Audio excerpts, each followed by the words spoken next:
Okay, so bro ni na ta kha li twe bu la ဗုဒ္ဓကဘာစမ်းတဲ့ချက်မှမရှိဘဲနဲ့ယနေ့ခေတ်သိပ္ပံမှာရှိတဲ့အကြောင်းအရာတွေကိုကြိုသိနေခဲ့ရဆိုတာကိုအဲ့တော့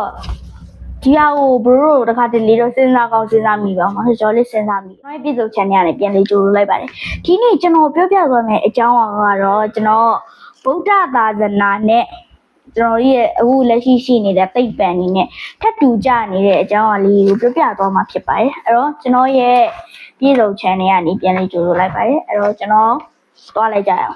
ပထမတစ်ချက်ကတော့အနိစ္စ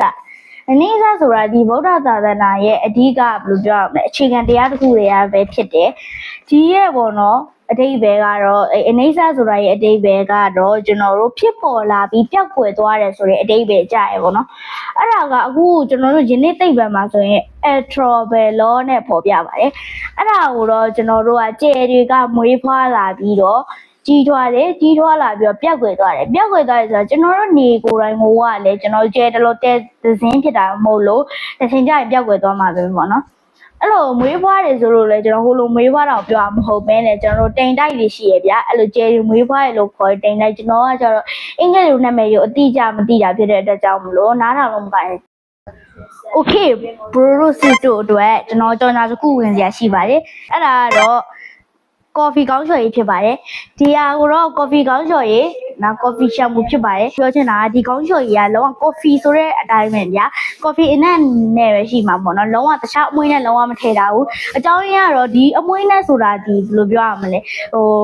ခေါင်းဆိုတာချက်ခဏကိုနေပြီးတော့ပေါ့နော်အကျိုးဆက်တွေစိုးကျိုးတွေကိုပေးရဖြစ်တဲ့အတွက်ကြောင့်မလို့ကျွန်တော်တို့အနေနဲ့ပေါ့နော်ဒီတဲမှာတော့အမွှေးနဲ့မပါဘူးနိုင်ငံခြားရေးပိုင်းဆိုလည်းတော့ကြည့်လိုက်ပါ brand အကောင်းစားရေးပိုင်းဆိုလုံးဝအဲ့လိုအမွှေးပါတယ်ဆိုတာမျိုးမရှိရဲနဲ့ကျွန်တော်တို့အဲ့လိုဒီလိုမျိုးပေါ့နော် natural တွေကများတယ်ပေါ့နော်ဒီကောင်းချော်ရည်ကခေါင်းရတာပေါက်ထတာစပင်းကျွတ်တဲ့သူတွေအတွက်တော့အထူးကောင်းမွန်တဲ့ကောင်းချော်ရည်တစ်မျိုးဖြစ်ပါတယ်အဲ့တော့ကျွန်တော်တို့အိတ်တိမ်နိုင်ရှိတာဖြစ်တဲ့အတွက်ကြောင့်မလို့ကျွန်တော်တို့အိတ်တိမ်နိုင်တွေကကြေရဖြစ်ပေါ်လာတယ်ပေါ့နော်အဲ့နောက်ထပ်တစ်ချက်ဆိုတာအဲ့မှာကွာနောက်ထပ်တူနေတဲ့တစ်ချက်ကကျတော့လူခန္ဓာမှာရှိတဲ့ cell တွေကဘယ်တော့မှတော့အမြဲတည်မနေဘူးလို့သိပ္ပံပညာရှင်တွေကပေါ့နော်တွေ့ရှိခဲ့တယ်ပေါ့နော်ဒီ Excel တွေကလုံးဝမတည်ဘူးဗျာတစ်ချိန်ကျရင်ပျောက်ကွယ်သွားမယ်ဟာတွေပဲအကုန်လုံးကအဲကြောင့်လို့ဒီဗုဒ္ဓသာသနာကဗျာလုံးဝဗုဒ္ဓပေါ့နော်ဗုဒ္ဓမြတ်စွာဘုရားကလုံးဝဒါကိုနေပြီးတော့စမ်းသပ်ချက်တွေလုံးဝမပါဘူးစမ်းသပ်မှုတွေလည်းမပါဘူးကိုယ့်ရဲ့ဉာဏ်တော်နဲ့ပဲမြင်နိုင်ခဲ့တာဆိုတော့တော်တော်ကိုအားကျလေးစားဖို့ကောင်းပါတယ်ခင်ဗျာနောက်တစ်ခုကအနတ္တကတော့ဗုဒ္ဓသာသနာမှာဆိုရင်အတ္တကပေါ့နော်ဘယ်တော့မှမမြဲတဲ့အရာလို့ဟောကြားခဲ့ရပေါ့နော်လူတွေသိရငါဆိုတဲ့အရာကလေးပေါ့နော်စိတ်ခန္ဓာအမတ်တရအတွေးအမြင်တွေကိုစူးစီးထားခြင်းသာဖြစ်တယ်လို့ပြောခဲ့ရပေါ့နော်အဲ့ဒီအတိုင်းပဲယနေ့ခေတ်သိပ္ပံပညာရှင်တွေကလူခန္ဓာကိုအုံနောက်ကိုစမ်းတဲ့လိုကြည့်တဲ့အချိန်မှာဆိုရင်တော့အုံနောက်ကိုရှာကြည့်တဲ့အချိန်မှာ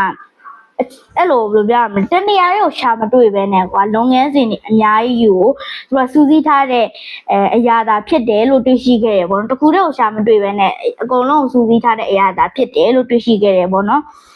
နံပါတ်3အချက်ကတော့အနုမြူလောကဆိုသိပ္ပံမှာဆိုရင်ယနေ့ရုပ်ဝတ္ထုတွေကိုကျွန်တော်တို့အသေးဆုံးစိတ်လိုက်လို့ရှိရင်အတန်ရတယ်လို့ပြောတယ်ပေါ့နော်ဗုဒ္ဓသာသနာမှာတော့ရုပ်အစုအဝေးတွေကိုအသေးဆုံးစိတ်လိုက်ရင်ရုပ်ကလလို့ခေါ်တဲ့အမုံတွေရတယ်ပေါ့နော်အဲ့ဒီလိုရတယ်လို့ပြောခေါ်ကြခဲ့ပေါ့နော်အဲ့တော့သိပ္ပံကနေပြီးတော့အတန်နဲ့အမြဲတုံကနေပြီးတော့ဗုဒ္ဓကဟောကြားခဲ့တာကြတော့ရုပ်ကလတွေကတစ်စက္ကန့်ရဲ့အဲ့လိုတက်ကလေးပေါင်းများစွာတိုင်းမှာနေပြီးတော့ပေါ့နော်အချိန်မှာဖြစ်ပြက်နေတယ်လို့ပြောရပေါ့နော်ဖြစ်ပြက်နေရဆိုတာကျွန်တော်တုံခါမှုနဲ့ပေါ့နော်နီးစပ်တယ်ပေါ့နော်ပြောချင်တဲ့တိတ်ပြတုံခါတာပေါ့နော်အဲ့လိုမျိုးကိုအဲ့လိုလိုပြဘာစမ်းသပ်မှုမှမလိုဘဲနဲ့သိရှိခဲ့ရပေါ့နော်နံပါတ်4အချက်ကတော့ကျွန်တော်တို့အနန္တစကြဝဠာလည်းတော်တော်များများသိမယ်လို့ထင်ပါတယ်တရားတွေပါဟောရင်အဲ့ဒါအမြဲတမ်းလို့ပါတယ်ပေါ့နော်အဲ့တော့ကျွန်တော်ဒီအနန္တစကြဝဠာအကြောင်းပြောပြမယ်အနန္တစကြဝဠာဆိုရင်ဗုဒ္ဓမှာဆိုရင်ဗုဒ္ဓကနေပြီးတော့ပေါ့နော်အနန္တစကြဝဠာလို့ခေါ်ကြရဲ့ အခုတိတ်ဘက်မှာသွားကြည့်မယ်ဆိုရင်လည်းဘရိုတော်များသိမယ်ထင်တယ်နောက်ထပ် universe တွေ multiverse တွေရှိသေးတယ်ဆိုတာကိုကျွန်တော်တို့တိလာပြီမဟုတ်တော့အခုနောက်ထပ်အဲ့လိုဘယ်လိုရမလဲဂျိုတုတွေဘာတွေကလည်းတွေ့ရှိခဲ့ပြီးပေါ့နော်အဲ့တော့ဒီဘယ်လိုပြောရမလဲဒီလိုမျိုးတခြားဘယ်လိုပြောစัจ java တွေအများကြီးစัจ java ပေါ့နော်စัจ java တွေအများကြီးရှိသေးတယ်ဆိုတာကိုဗုဒ္ဓဘာမှလို့ကြည့်စရာမလိုပဲနဲ့ဗျာသူ့ရဲ့ဉာဏ်တော်နဲ့သိခဲ့တာဖြစ်တယ်ပေါ့နော်ငါအချက်ကတော့သတိဗေဒဖြစ်ပါတယ်သတိဗေဒဆိုရင်လူတစ်ယောက်ကမိခင်ဝမ်ဘိုက်ကနေပြီးတော့ဗောနော်ပထမအပတ်ကနေ9ဘက်အထိဘလို့ဖွင့်ပြောလာတယ်ဆိုတာဗုဒ္ဓကနေပြီးတော့နော်အိနကတုတ်ထဲမှာနေပြီးတော့ဗောနော်ပေါ်ပြထားအသေးစိတ်ပေါ်ပြဟောကြားခဲ့ရဗောနော်ကျွန်တော်ဗျာလက်ချေဥကောင်ဘူးငါဘူးထွက်လာတဲ့အထိအစင်းစင်းပြောင်းလဲပုံဝင်နေပြီးဟောကြားခဲ့တာကဟိုဘယ်လိုပြောအရင်အော်စရာကောင်းတယ်မဟုတ်ဘယ်လိုပြောရမလဲအခုလိုမျိုး ultrasound လို့ဘာမှမရိုက်ပဲနဲ့ဗျာကျွန်တော်တို့လူခန္ဓာကိုယ်ကအဲ့လိုမျိုးဘယ်လိုပြောရမလဲမိခင်ဝမ်ဘိုက်ထဲမှာဘလို့ဖြစ်ပေါ်လာလဲဆိုတော့ဗုဒ္ဓကသူ့ရဲ့အသိအမြင်နဲ့တိကျဘယ်လိုပြောရမလဲတိကျခဲ့ရပေါ့နော်ဒါကဗုဒ္ဓရဲ့အဆုံးအမတွေကိုကျွန်တော်ဗုဒ္ဓသာသနာကိုယုံကြည်ပြီးတော့ဘယ်လိုပြောရမလဲနေတိုင်းဗျာအဲ့လိုဘယ်လိုဗျာဖျားစာတွေဗာလေးဖတ်နေတဲ့လူကြီးဆိုရင်ကျွန်တော်ပြောရတဲ့ဒီ၅ချက်လုံးကိုသိမယ်လို့ထင်ပါတယ်အဲ့တော့ကျွန်တော်ဒီခုနကပြောရတဲ့ကအဲ့မိခင်ဝမ်းမိုက်တဲ့ဟာကပေါ့နော်ကျွန်တော်တို့လည်းရှေ့ဝါမှာဆိုလို့ကျွန်တော်ကဒီနေ့တော့မပြောတော့ပါဘူးသိချင်တော့ YouTube ဘာလို့မှရှိတယ်ပေါ့နော်ရှာကြည့်လို့ရပါတယ်အဲ့လိုပြောပြမလဲအပတ်နှစ်ပတ်တစ်ပတ်နှစ်ပတ်ဆိုရှိရပါနောက်ကတခုပြောချင်တာအခုကျွန်တော်ကြော်ညာနောက်ထပ်အဲ့ကောင်းချော်ကြီးကြော်ညာကိုတော့အစ်စ်ပြောင်းလိုက်ပါတယ်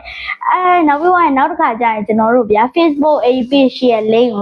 ကိုချပေးထားမှာဖြစ်ပါတယ်ဒါကြောင့်မလို့ကျွန်တော်ဒီပေါ့နော်ဒီဗီဒီယိုမှာဘရိုနားတော့အဆင်မပြေတဲ့အခန်းနေရှားလိုက်သွားတာရှိရဆိုရင်လေကျွန်တော်ကိုခွင့်လို့သိခံပြီးတော့နားထောင်ပေးကြပါခင်ဗျာအဲ့တော့ကျွန်တော်ရဲ့ channel လေးကို like and subscribe လုပ်ပေးတော့ကြပါရင်မေတ္တာရက်ခဲ့အပ်ပါတယ်